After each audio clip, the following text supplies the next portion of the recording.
enriquecido nuestros corazones, nuestro espíritu a través de la palabra de nuestro pastor. Gracias, Señor, en esta mañana que esperamos ansiosamente que tú nos des, así como tú lo dabas a tus discípulos, reprendiéndolos, aún enseñándolos y también consolándolos. Sí, Señor. En la preciosa comunión que el Espíritu Santo actúa en la vida de nuestro pastor. Amén. Amén. El tema de la predicación de esta tarde se titula De discípulos a apóstoles. ¿Cómo un discípulo se convierte en un misionero de la palabra? En un anunciador del evangelio. El relato del evangelio del domingo pasado terminó diciéndonos, anunciándonos en Marcos 6:6, la segunda parte, Marcos 6:6b, después del fracaso rotundo de Jesús en Nazaret, dice Marcos 6:6b, y recorría las aldeas de alrededor enseñando. ¿Alguna vez usted se ha sentido desalentado porque no le han salido las cosas tal como usted las había planeado? Sí. Quizás sí.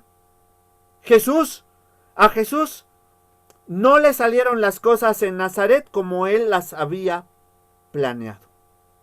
¿Recuerda usted la historia justamente del evangelio del domingo pasado? ¿Qué hace Jesús frente a la incredulidad de sus paisanos? Jesús ha decidido continuar con su ministerio. Y creo que el ejemplo del Señor Jesús debe alentarnos en esta tarde a nosotros para darnos cuenta de cómo respondemos nosotros al fracaso y al desaliento que a veces vienen a nuestras vidas. Y en ese sentido el Señor Jesús también enfrentó el fracaso, pero no se dejó desalentar por este. En lugar de tirarse al suelo y decir y pensar quizá, yo no funciono para esto, esto no es para mí. El Señor Jesús nos enseña el Evangelio de hoy que el desaliento y el fracaso no forman parte de la agenda del Señor Jesús. Y por eso es que el relato del rechazo de sus paisanos en Nazaret termina diciendo, y recorría las aldeas de alrededor enseñando. Jesús, hermanos míos, decide seguir adelante con su misión, pero ahora incluye a sus discípulos en este proyecto. Marcos 6:7 dice, después llamó a los 12. ¿Después de qué? Después del rechazo de sus paisanos en Nazaret. Llamó a los 12 y comenzó a enviarlos de 2 en 2. Pero antes de continuar en el relato del Evangelio, quisiera que vayamos a Amós capítulo 7, porque Amós, el profeta Amós, también enfrenta el rechazo. Amós 7, versículo 10, voy a leer para ustedes en la versión Dios habla hoy, dice Amós 7:10. Amasías, sacerdote de Betel, mandó a decir a Jeroboam, rey de Israel, Amós anda entre la gente de Israel conspirando contra su majestad. El país ya no puede soportar que siga hablando. El profeta Amós encuentra un conflicto. Amós es un profeta del reino de Judá, del sur. Recuerden que a la muerte del rey Salomón asciende al trono su hijo Roboam y el nieto de David, bajo el reinado del nieto de David, el reino de Israel se divide en 2 reinos. el reino de Judá, que queda al sur, cuya capital sigue siendo Jerusalén. Y ahí permanecen 2 tribus fieles a la dinastía davídica. Y el reino del norte con 10 tribus, más poderoso, con 10 tribus, cuya capital es Betel. Y entonces el sacerdote Amasías, que preside el santuario de Betel, como el reino se ha dividido y ya no pueden seguir yendo a Jerusalén, ahora el lugar donde instalan un nuevo santuario es Betel, una ciudad del norte de Israel, del reino del norte. Y dice el profeta, el sacerdote Amasías le manda a decir al rey: oiga, su majestad, aquí hay un profeta que anda predicando cosas que no nos convienen. Dice Reina Valera: la tierra ya no puede sufrir todas sus palabras. ¿No? Y ahí la palabra sufrir significa soportar.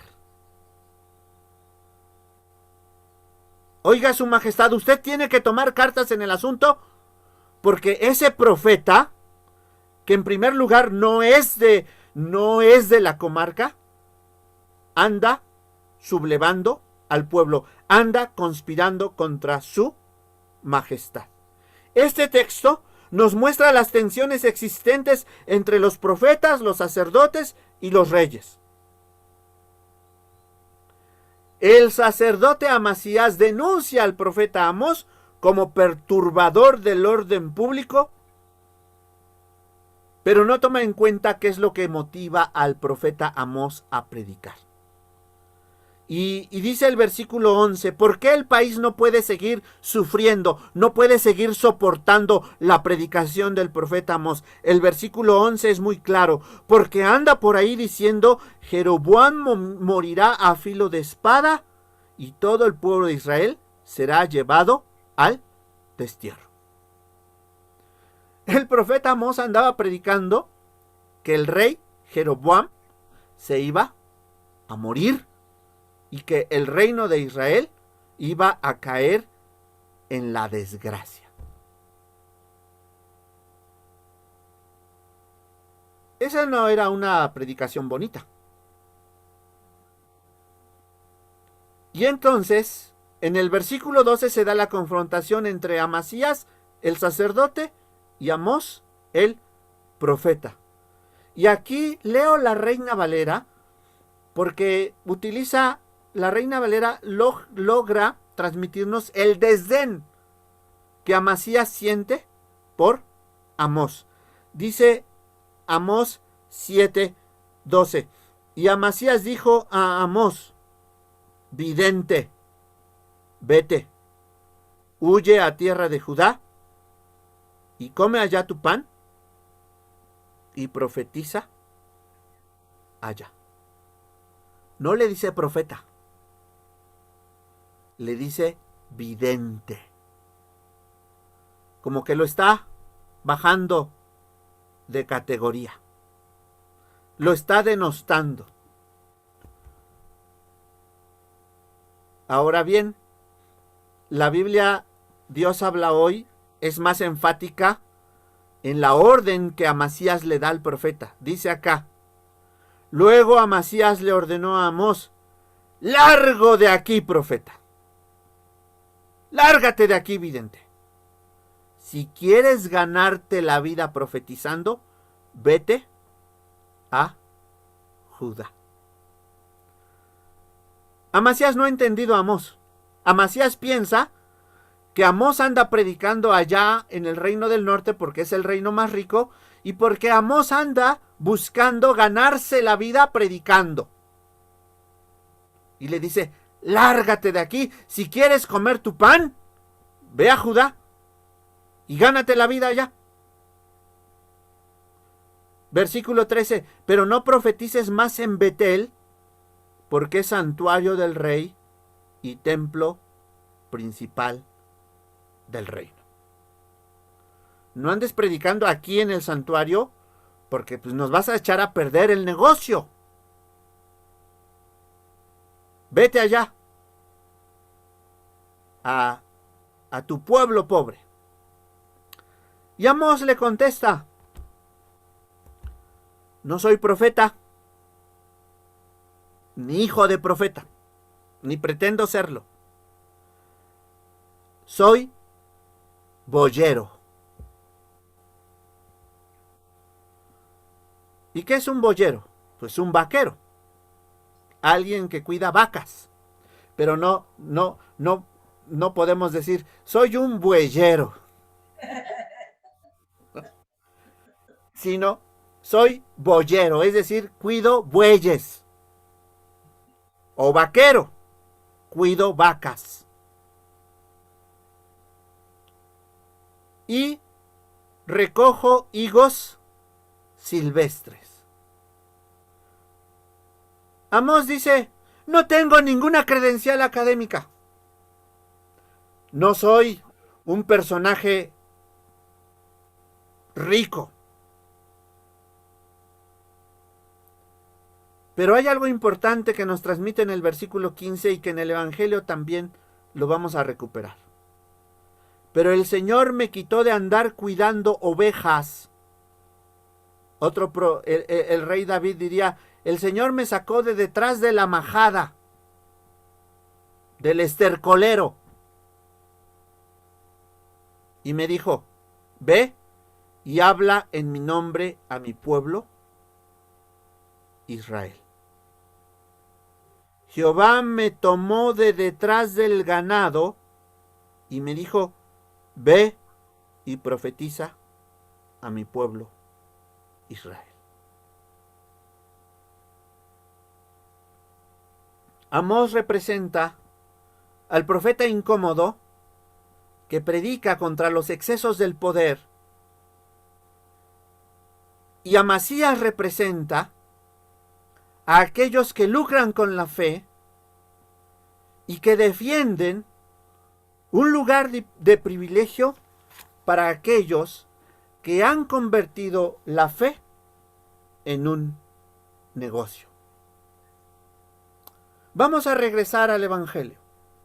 Vamos a Marcos 6, habiendo introducido la lectura del Antiguo Testamento. Ahora vamos a Marcos 6 y dice el versículo 7, Marcos 6, 7, dice, después llamó a los 12 y comenzó a enviarlos de dos en dos y les dio autoridad sobre los espíritus inmundos. Este versículo 7, después llamó a los 12, recuerde que el tema de la predicación se llama de discípulos a apóstoles. ¿Qué nos convierte en misioneros de la palabra? Este texto bíblico, el versículo 7, trae ecos de Marcos 3, 13 al 14. Vamos a Marcos 3, 13 al 14. Dice, después subió al monte. Es muy interesante eso, después subió al monte, porque Marcos está tratando de señalarnos que Jesús es un nuevo Moisés. Porque Moisés dicta la Torá en el monte Sinaí. Y si ustedes leen el modo como Mateo nos introduce en las bienaventuranzas, Mateo 5.1 dice, viendo la multitud, es decir, Jesús viendo la multitud, subió al monte.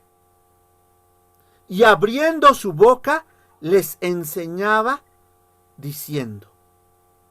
Y entonces dice acá, después subió al monte y llamó así a los que él quiso y vinieron a él.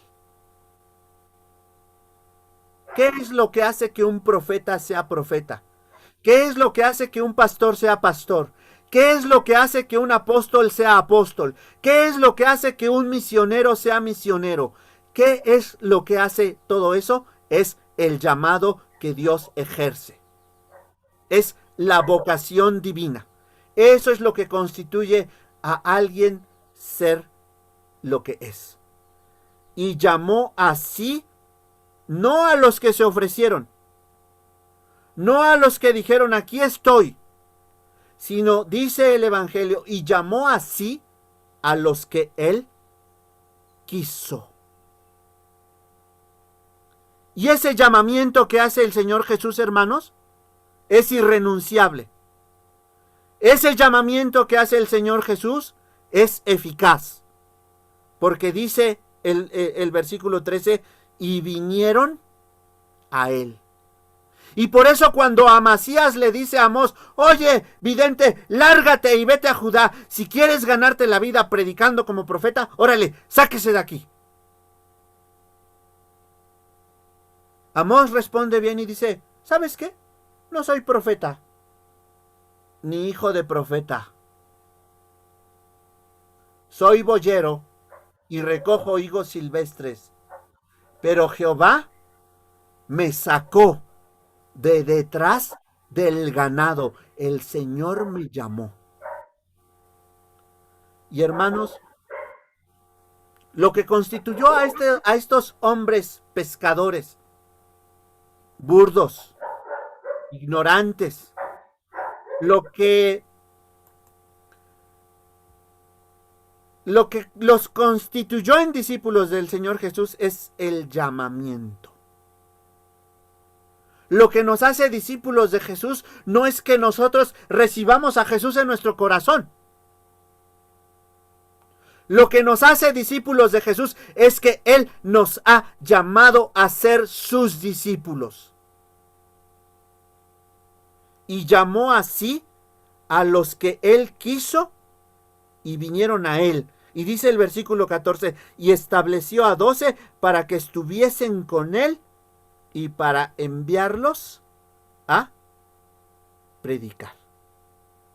Hermanos y hermanas, el discipulado cristiano obedece a una vocación.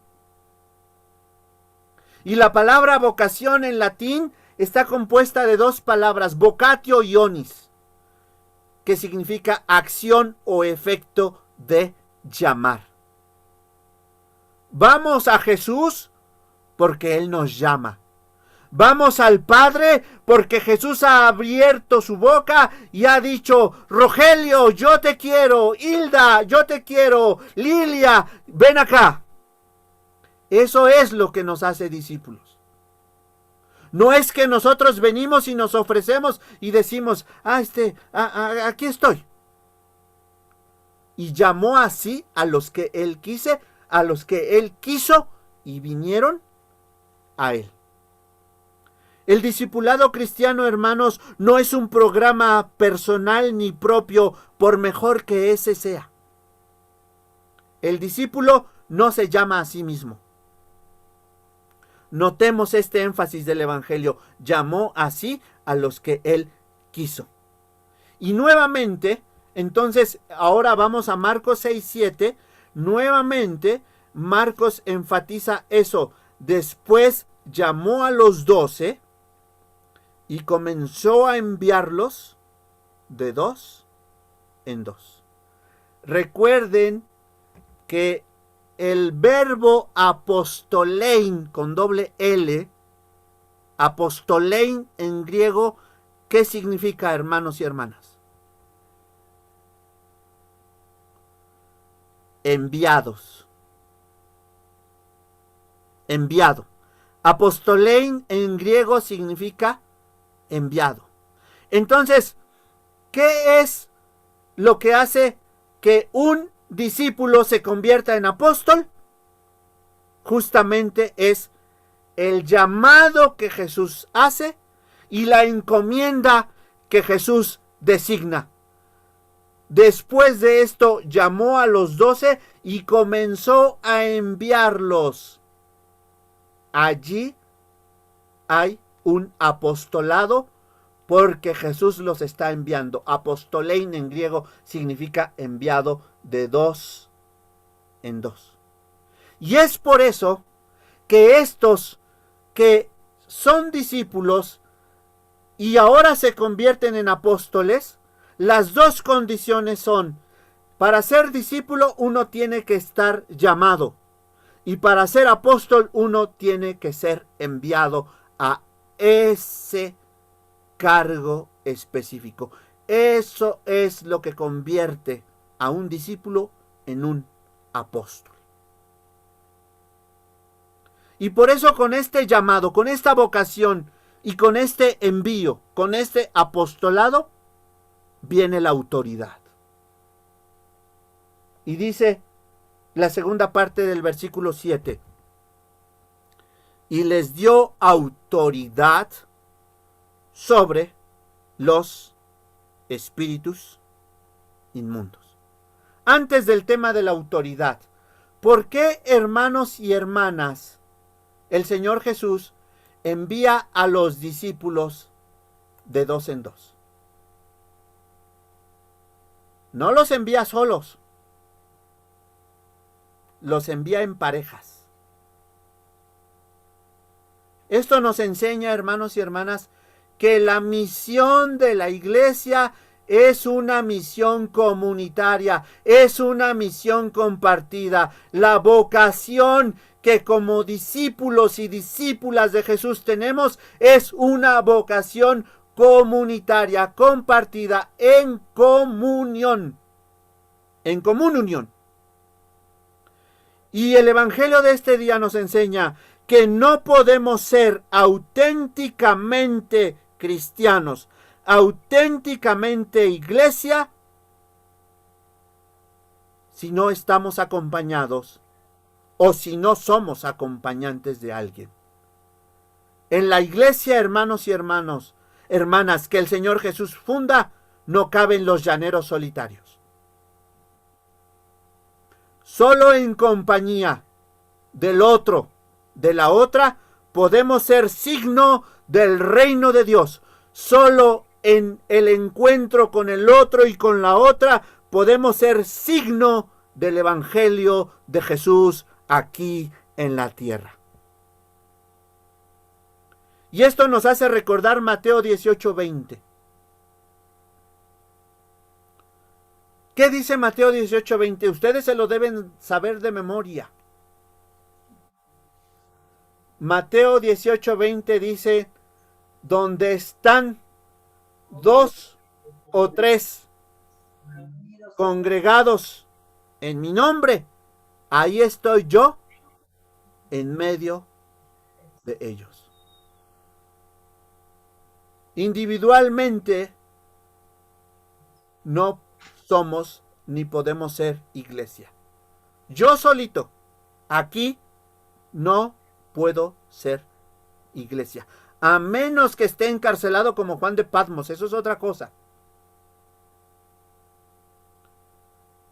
Y esto también nos enseña que la fe cristiana tiene que vivirse y tiene que experimentarse en comunidad. Esos creyentes que dicen, yo soy cristiano pero no voy a la iglesia, no, están reprobados. Nada.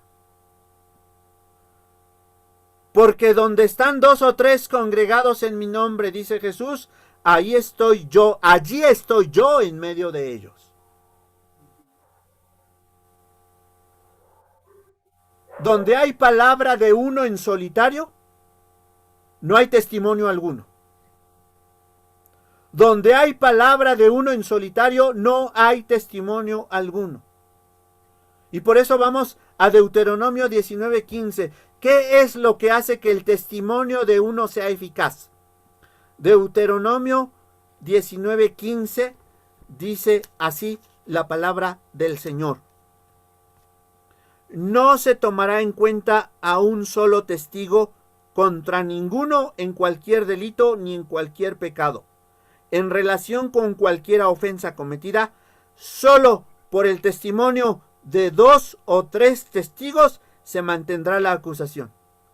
Y puede entender entonces las palabras del Señor Jesús, porque donde están 2 o 3 congregados en mi nombre, allí estoy yo en medio de ellos, porque el testimonio de Jesús es efectivo en comunidad, nada más. No podemos andar por la vida predicando a Jesús en solitario, en soledad. Por eso dice el Evangelio, y los envió de 2 en 2, porque Jesús tenía en mente Deuteronomio 19:15.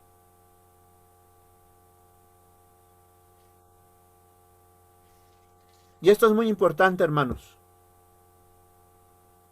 porque el mundo en el que vivimos exalta el individualismo.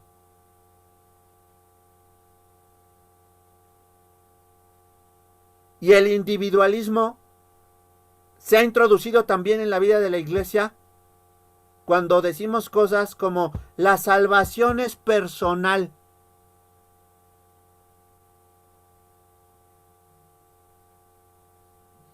Si ustedes leen Hechos de los Apóstoles, cuando Pablo está con el carcelero de Filipos, le dice, cree en el Señor Jesucristo y serás salvo tú solito.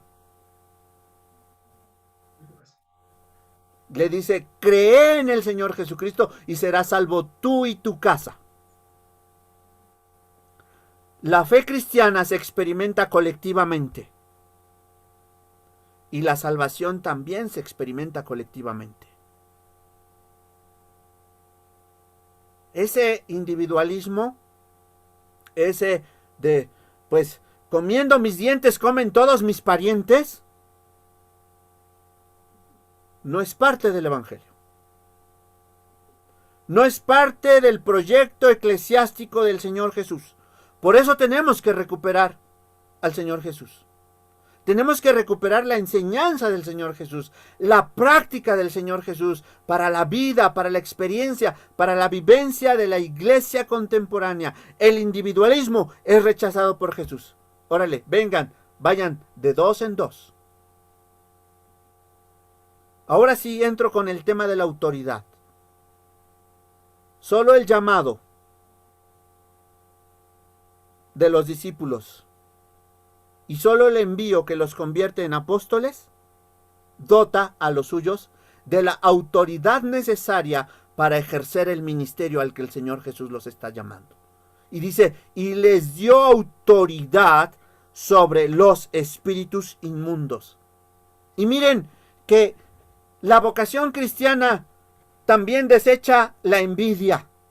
Y el Señor Jesús mismo en su práctica ministerial no es individualista, porque cuando el Evangelio dice y les dio autoridad sobre los espíritus inmundos, Jesús les está dotando no solo de las herramientas imprescindibles, de los recursos necesarios para ejercer el ministerio al que Jesús los está enviando, sino que Jesús les está dando su propio poder, su propia autoridad. Vamos a Marcos 1:23. Desde el comienzo del Evangelio de Marcos, el Evangelio nos muestra cuál es el proyecto de vida del Señor Jesús. Marcos 1:23 dice, pero había en la sinagoga de ellos un hombre con espíritu inmundo que dio voces diciendo, ¡ah! ¿Qué tienes con nosotros, Jesús Nazareno? ¿Has venido para destruirnos? Sé quién eres, el Santo de Dios. Pero Jesús le reprendió diciendo, cállate y sal de él.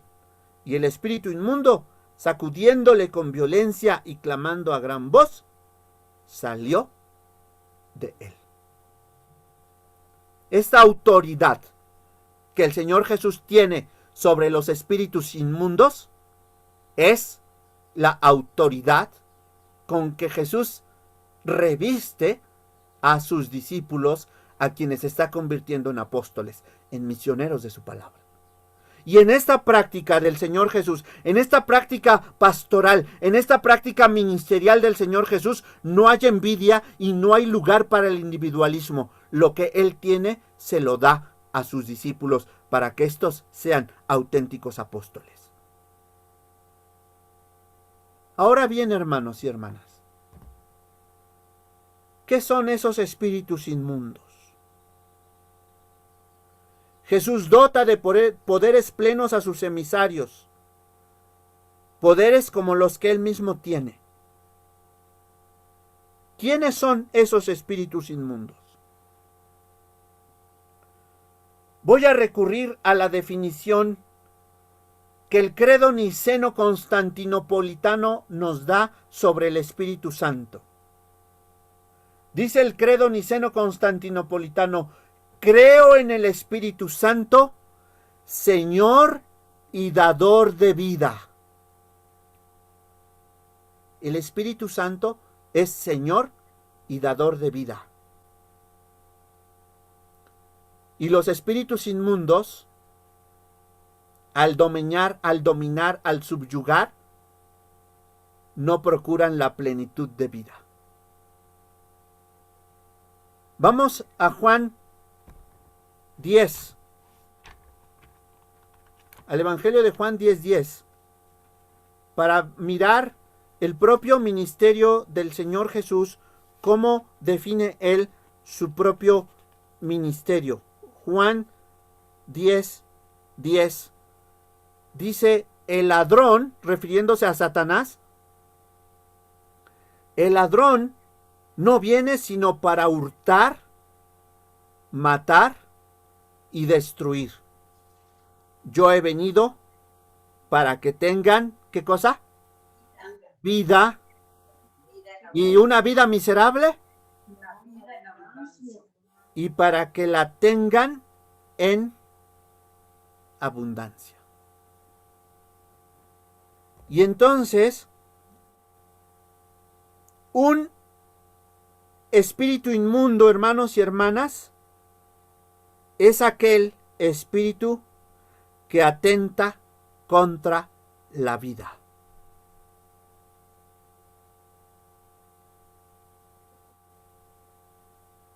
¿Y saben cuáles son hoy los espíritus inmundos?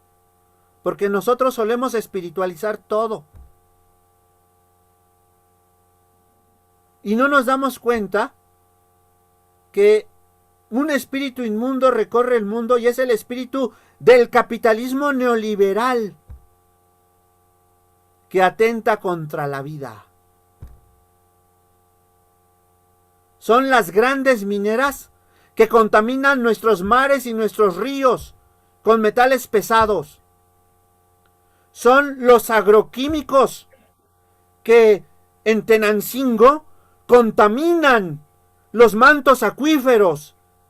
Y la gente, cuando bebe esa agua que se extrae de los pozos, está bebiendo cáncer, está bebiendo veneno. Y por eso los niños que nacen ahí lo hacen con malformaciones genéticas. Los espíritus inmundos son las grandes empresas de la soya que en Brasil y en Argentina están destruyendo la selva amazónica para sembrar soya. Esos son los espíritus inmundos. Y Satanás opera ahí. Los espíritus inmundos son los cárteles de la droga, hermanos y hermanas, con sus inmundos negocios que siembran de terror a nuestros pueblos, como en Aguililla, que raptan a mujeres y niñas para venderlas como esclavas sexuales. Los espíritus inmundos son los padrotes que operan en Tenancingo, Tlaxcala. Esos son los espíritus inmundos. No espiritualicemos la palabra de Dios.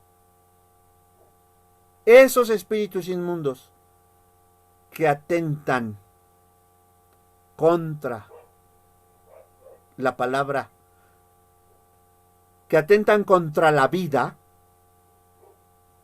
son espíritus a los que el Señor Jesús nos está llamando a combatir. Y por eso es paradigmática la intervención del sacerdote Amasías, que defiende a un rey injusto, que explota a su pueblo y que defiende un santuario que es cómplice de la injusticia.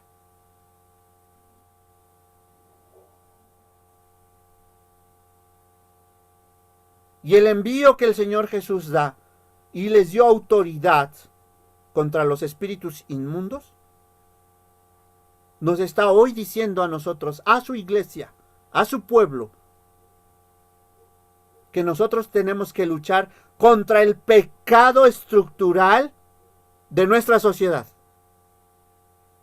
Olvide por un momento su pecado personal, hermano. Olvide esa mentira que dijo. ¿Sabe? Socialmente hablando, hay pecados estructurales. Y el Señor Jesús nos llama a enfrentarlos. No es una cosa sencilla. Porque el Señor Jesús nos está llamando a un profetismo caro, carísimo, cuyo modelo es Amós. Pero aquí, inmediatamente después de este relato, está un profetismo carísimo que se lleva, óigalo, se lleva la vida de su siervo Juan el Bautista. Y así lo dice el Evangelio de Marcos 6. Vamos a Marcos 6. Marcos 6, 21 dice, pero venido un día oportuno en que Herodes en la fiesta de su cumpleaños daba una cena a sus príncipes y tribunos y a los principales de Galilea, a los machuchones, a los ricachones, a los poderosos. Entrando la hija de Herodías, danzó y agradó a Herodes y a los que estaban con él a la mesa, y el rey dijo a la muchacha, pídeme lo que quieras y yo te lo daré. Y le juró, todo lo que me pidas te daré, hasta la mitad de mi reino. Saliendo ella dijo a su madre, ¿qué pediré? Y ella le dijo, la cabeza de Juan el Bautista.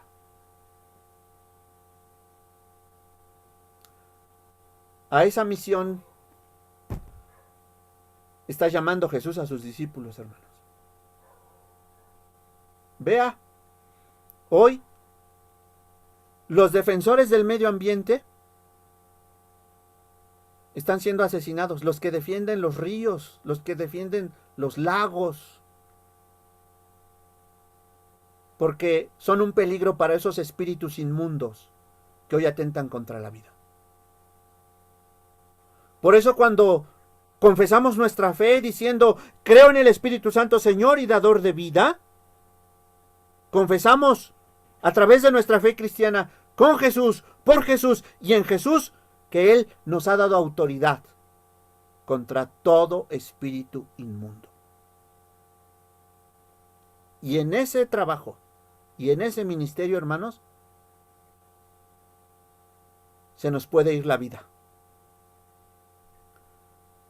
Hoy nosotros los cristianos deberíamos ser los primeros que deberíamos estar ahí en esas grandes causas sociales a favor de la vida, en contra del despojo, en contra del empobrecimiento.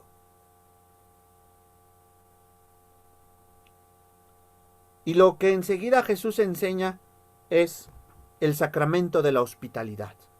Vamos a Marcos 6, 8, y dice, y les mandó que no llevasen nada para el camino, sino solamente bordón, ni alforja, ni pan, ni dinero en el cinto, sino que calzasen sandalias y no vistiesen 2 túnicas.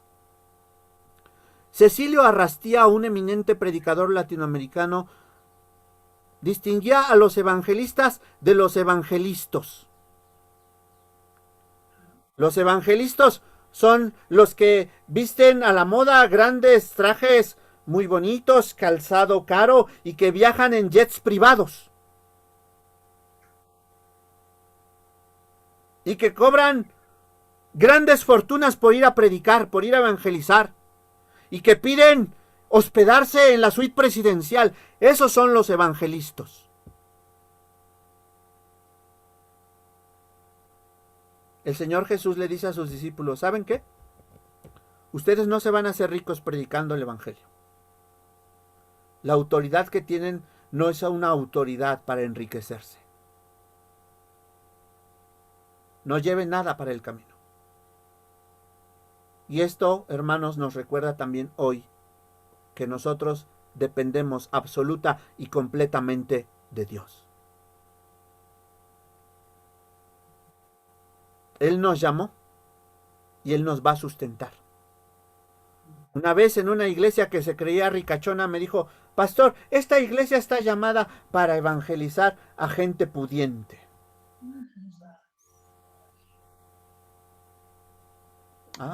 O sea que los que no pueden pagar no van a recibir el evangelio. O sea que los que no tienen dinero, esos no van a escuchar las buenas nuevas de salvación.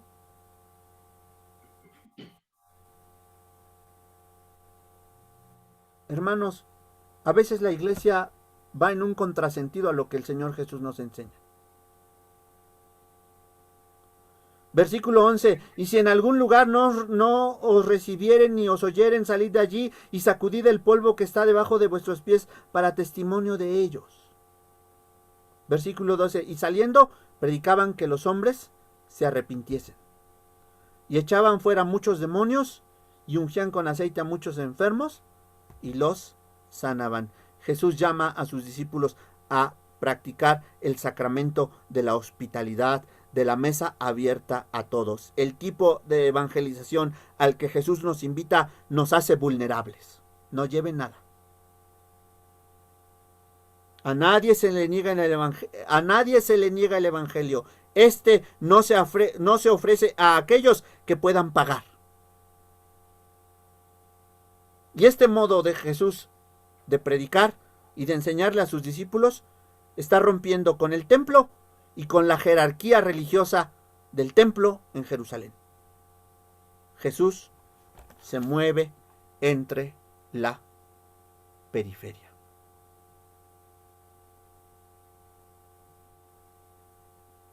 La autoridad que el Señor Jesús le ha dado a su iglesia es una autoridad contra los espíritus inmundos. ¿Qué espíritus tenemos que enfrentar como discípulos y discípulas de Jesús? Y entonces lo que nos hace discípulos y discípulas de Jesús es justamente que después de este paréntesis que el Evangelio de Marcos nos plantea sobre el asesinato, no la muerte de Juan el Bautista, el asesinato de Juan el Bautista, es Marcos 6:30. Y con esto termino y con esto respondo a la pregunta inicial. ¿Cómo nos convertimos de discípulos en apóstoles? Marcos 6:30 dice, entonces los apóstoles, vea, la primera vez que en el Evangelio de Marcos se le designa a los discípulos como apóstoles es aquí. Entonces los apóstoles se juntaron con Jesús y le contaron todo lo que habían hecho y lo que habían enseñado. Nos convertimos en apóstoles del Señor Jesús, en enviados del Señor Jesús, cuando cumplimos la vocación para la cual Él nos ha llamado. Le contaron todo lo que habían hecho y lo que habían enseñado. ¿Qué cuentas le vamos a rendir al Señor Jesús? ¿Qué podemos contarle hoy sobre nuestro propio discipulado y sobre nuestro propio apostolado? ¿Qué cuentas? ¿Cuáles son nuestros frutos? ¿Qué estamos haciendo y qué estamos enseñando? Que el Señor bendiga su palabra. Oramos en la vida de Patricia, de Eleni. Amén. Padre maravilloso, tu palabra es de gran profundidad a nuestras vidas, Señor, con gran enseñanza.